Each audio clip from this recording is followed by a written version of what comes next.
بينا يا شباب اما نشوف القط نيمبوس ملك ملوك التوقعات، واللي كان بيتوقع كل المباريات صحيحه. ان القط ده جه في مباراه مصر وتوقع غلط المباراه اللي كانت ما بين مصر وكودوفار في ربع النهائي، واكل من الطبق اللي كان في كودوفار. في الاخر المنتخب المصري هو اللي تاهل للنصف النهائي. فيلا اما نشوف القط نيمبوس هياكل من الطبق اللي فيه السنغال ولا مصر. زي ما احنا شايفين هو نيمبوس طلع على الترابيزه وبيتمخطر وبيتدلع، رغم ان هو اخطا في المره اللي فاتت. يعني انت عندك وش تواجهنا يا ابني ولا ايه؟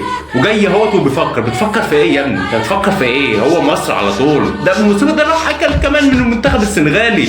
ده مش بيحرم خالص كده، شكلك بتلعب في عداد عمرك يا نيمبوس. لا لا لا لا، ده بيتوقع السنغال يا جدعان. ان شاء الله المنتخب المصري هيغزل نيمبوس وهيغزل كل الناس اللي تتوقع السنغال ويتاهل الى المباراه النهائيه. عايزك دلوقتي حالا يا صديقي تروح تسيف الفيديو وتدينا اللايك والفولو طبعا، ونشوف بعد المباراه نيمبوس هيبقى صح ولا غلط. رغم ان هو في الماتش اللي فات كان غلط، بس هنشوف المره دي هيبقى صح ولا غلط.